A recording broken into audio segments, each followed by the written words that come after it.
નમસ્તે મિત્રો, મિથોલોજી ભારતમાં તમારું સ્વાગત છે. ચાલો આપણે આપણી સંસ્કૃતિ અને વારસા વિશે વધુ જાણીએ. આપણી દુનિયામાં એવી કેટલીક જગ્યાઓ છે, એવા કેટલાક રહસ્યો છે જેના જવાબ વિજ્ઞાન પાસે પણ નથી.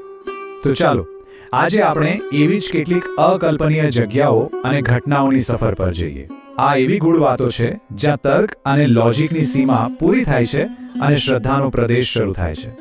તો અહીંયા સીધો સવાલ એ થાય છે કે શું આ બધું ફક્ત એક માન્યતા છે કે પછી એની પાછળ કોઈ એવી હકીકત છુપાયેલી છે જેને વિજ્ઞાન હજુ સુધી સમજી નથી શક્યું? ચલો આ જ પ્રશ્નને મનમાં રાખીને આપણે આગળ વધીએ. આપણી આ સફરની શરૂઆત કરીએ ભારતના કેટલાક એવા ચમત્કારો અને રહસ્યોથી જેનો કોઈ સહેલો વૈજ્ઞાનિક ખુલાસો નથી. આ એવી ઘટનાઓ છે જે આપણને ખરેખર વિચારવા પર મજબૂર કરી દે છે. જેમ કે વિચારો, એક એવું મંદિર જેનો એક મોટો સ્તંભ જમીનને અડતો જ નથી, જાણે હવામાં લટકતો હોય. હવે આ તો ભૌતિકશાસ્ત્રના નિયમોને સીધો પડકાર ફેંકવા જેવી વાત થઈ નહીં. અને વાત અહીં જ નથી અટકતી. એક એવો દીવો છે જે કોઈ પણ જાતના તેલ કે ઘી વગર વર્ષોથી સતત સળગી રહ્યો છે. એની પાછળની ઊર્જા ક્યાંથી આવે છે એ આજે પણ એક મોટું રહસ્ય છે. અને એક એવી મૂર્તિ વિશે શું કહેશો જેનો આકાર દર વર્ષે થોડો થોડો વધી રહ્યો છે? આવા તો અસંખ્ય ઉદાહરણો છે જે સાબિત કરે છે કે આ દુનિયામાં હજુ ઘણું બધું એવું છે જે આપણી સમજની બહાર છે. તો પછી વિજ્ઞાન આ બધા રહસ્યોને કઈ રીતે જુએ છે? જો અહીંયા વાત વિજ્ઞાનની હારની નથી, પણ એ સ્વીકારવાની છે કે જ્ઞાનની કોઈ સીમા નથી.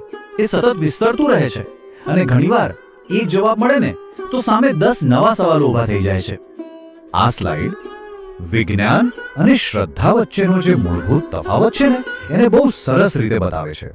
વિજ્ઞાન હંમેશા પ્રશ્ન પૂછે છે, આ કેવી રીતે થયું?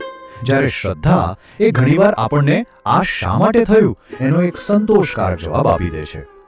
બંને વાસ્તવમાં હકીકતને સમજવાના બે અલગ અલગ પણ મહત્વના રસ્તા છે. અને બસ અહીંથી જ એક નવી વાત શરૂ થાય છે. જ્યાં તર્ક અને પુરાવાની હદ પૂરી થાય છે ને, બરાબર ત્યાંથી શ્રદ્ધાની દુનિયા શરૂ થાય છે. શ્રદ્ધાનો અર્થ કોઈ અંધવિશ્વાસ નથી, પણ એ અનુભૂતિ અને આંતરિક જ્ઞાનની એક અલગ જ રીત છે.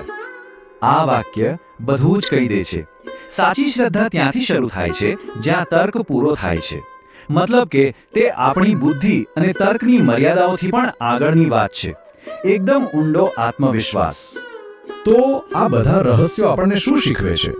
પહેલી વાત તો એ કે જીવનમાં દરેક વસ્તુને તર્કથી સમજવી જરૂરી નથી. અને બીજું, કેટલીક બાબતો એવી હોય છે જેનો માત્ર અનુભવ જ કરી શકાય છે અને એ અનુભવ પોતે જ એક મોટો પુરાવો છે.